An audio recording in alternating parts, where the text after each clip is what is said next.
What's up guys, EB Tech here, and today we're talking about my daily driver laptop, the Alienware 17R3, and whether it's still relevant for 2018.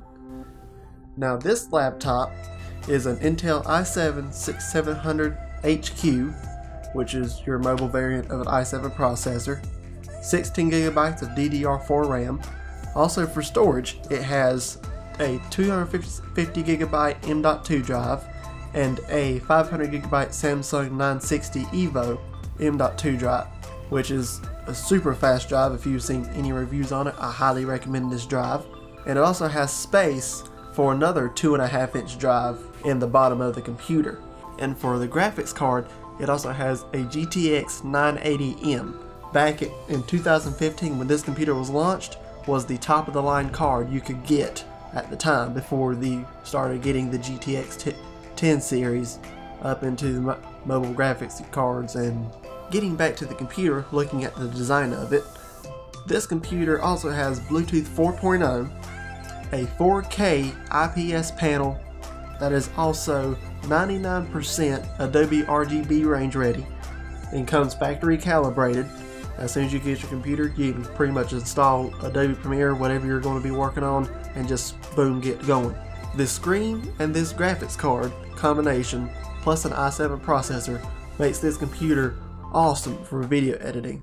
The reason this computer is so good for video editing is because you can have the 500GB drive as your main boot drive, the 256GB drive as your cache, and have an archive drive, and then still have another 2 drives to work off of, which in my opinion it's best to have your 3 drive setup: your main boot drive, your cache, and then where your media is stored. Now looking at the I/O of this computer has 3 USB 3.0 ports, one of them capable of USB power delivery, which is good for your fast charging devices, such if you have like an iPhone or you have a Galaxy S8, S9, you can actually plug that in and that would act as a fast charging port. Also, this has 2 microphone jacks, which both can be configured in the software to be either dual headphone, dual microphone, or you can have them reversed, have microphone, headphone, and vice versa, which is perfect for audiophiles like me. This computer also has a USB Type-C port. Unfortunately, it is not Thunderbolt, so you can't actually use this to run your graphics amplifier, but they have another port on that I'll talk about in a minute. The computer also has a full-size HDMI port along with your Kensington lock. I probably butchered that, but anyway. It also has a SD card slot, full-size SD card slot, so that way whenever you're running and gunning and you need to dump some footage real quick, you can literally pop your SD card out of the camera, throw it in the computer, dump your footage, put it back in, you're good to go.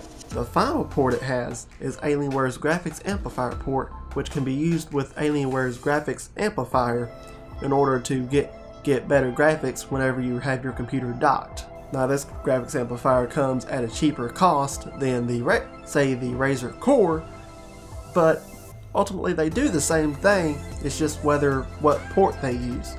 Razer uses a USB Type-C interface, Alienware has their specialized interface that they use. Just whatever ecosystem you're in, you have a graphics amplifier for that.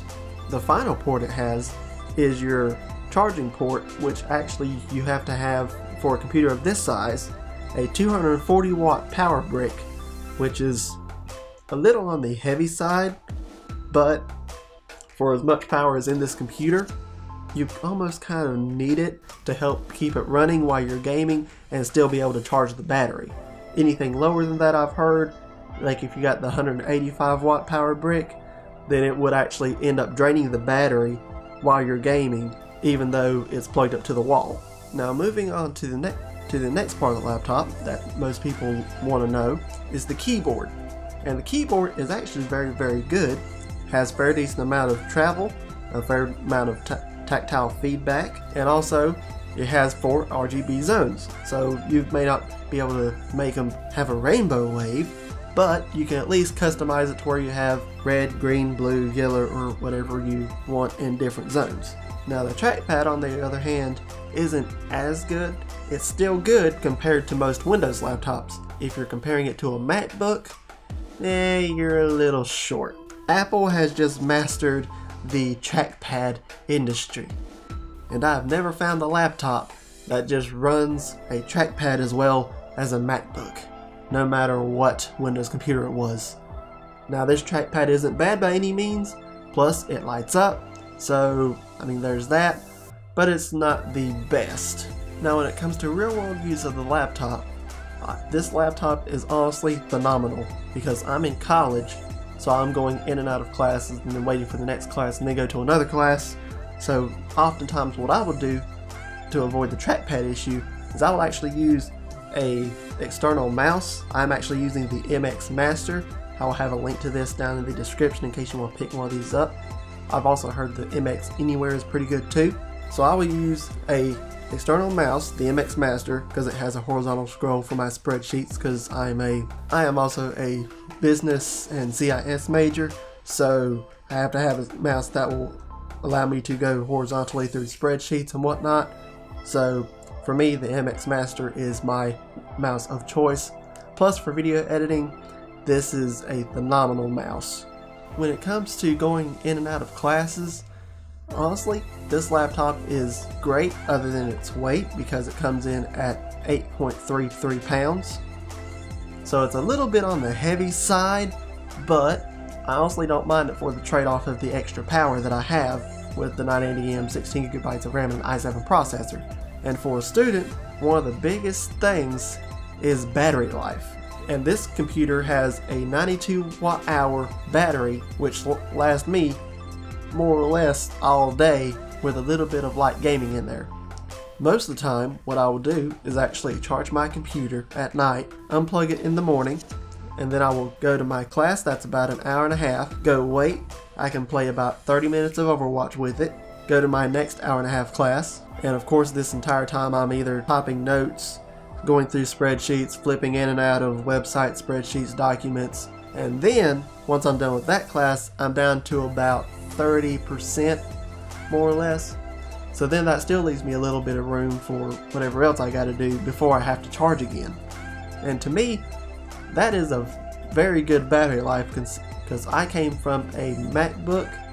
Now it was an older MacBook, but it only lasted maybe an hour, 2 hours. Now the new MacBooks do very, very well. But a MacBook from 2011, 2012, not quite as good. But that was just my experience. The issue I have with this laptop is the fact that it is so large because it's a 17-inch laptop. It has bezels. Yes, we haven't made it to the bezel-less world for gaming laptops yet. And also, it's thick because you have to have the thick heat spreader just dissipate all the heat. So, the one bag I use is the Razer Tactical bag. I also have a link down to this down in the description. And this is the one bag that the laptop fits in very well. That granted, it is a snug fit, but it does fit, because this laptop, because of its thickness, will not fit in many laptop sleeves and bags, which is one of the downfalls of this. Also, the other downfall is the massive power brick, because it's a 240 watt power brick. So this thing is not very light at all. And also that does add weight to the bag whenever you're carrying around the laptop and the power charger if you think you may need it during the day. Also, I should include the fact that this laptop does have RGB at the front and at the bottom. So it does kind of portray that gamery look, which that's what Alienware is all about. But if you're carrying your laptop around this big, you might as well go ahead and shout, "Hey, I'm a gamer." Why not? And final note, that this laptop has speakers that are 2 speakers up at the bottom, front facing, not top, not bottom, front, and it also has a dedicated subwoofer at the bottom. And these speakers are made by Clips, and I can tell you these are some of the best laptop speakers I have heard in a very, very long time. Because most laptop speakers, they're teeny, they don't have bass, but with this laptop, I can actually use this as my setup back here because I go back and forth between home and college, so I don't have to move my desktop around. I will literally bring my laptop home, plug in an HDMI cord, the power cable, and my keyboard. I'll get my MX Master mouse. Then I don't need any extra speakers because the speakers in this laptop do such a good job that it doesn't matter, because honestly these speakers perform better than most other speakers that come with desktops when you buy them. I've tried the other ones. I actually have studio monitor speakers back at my dorm, which are of course better, but for this right here and just traveling around, you can't beat these speakers. So one of the final things to answer is, how is this laptop for gaming? It's advertised for gamers. We don't want to know what it can do. Well, this is no slouch in the gaming department either. Granted, the 980M isn't the most powerful chip, so 4K gaming isn't very good. You can hit 4K at 30 FPS about medium settings in most games, but for me, I want 60 FPS. So in Overwatch, I can hit my settings at Ultra, 1080p, and then I will hit a constant 60 frames a second with barely any dips down into 58 or 59. And then in Doom, I can play in 1080p high at 60 frames a second with very few dips. Now you can bump this up to 4K and do medium. In my experience, that will hit you about 30 frames a second, but for me that's just not good enough, so I will stick to 1080p 60. But this computer is no slouch in the gaming department either. This computer you can find used, now you do this at your own discretion, but you can find this computer used or very lightly used for right around $1,000 bucks. And that really isn't bad when you look at other newer options that have the GTX 10 series graphics in it. Now you could go spend another $500 and have the extra power, but if you don't have that kind of money and you think, okay, all I've got is 900,000 bucks, go pick one of these up. This is the best decision I ever made. That's exactly what I did. I picked it up used for 930 bucks, and this was the best purchase I have ever made, even coming from a MacBook. Yes, I did use Apple at one point, so yeah, I'm not tied to one ecosystem. I still own an iPhone, I own an iPad, so it is what it is. Well, that's it guys. Thank you for watching. If you liked the video, give it a like. If you hated it, you know where that button's at, and I will catch you guys in the next video.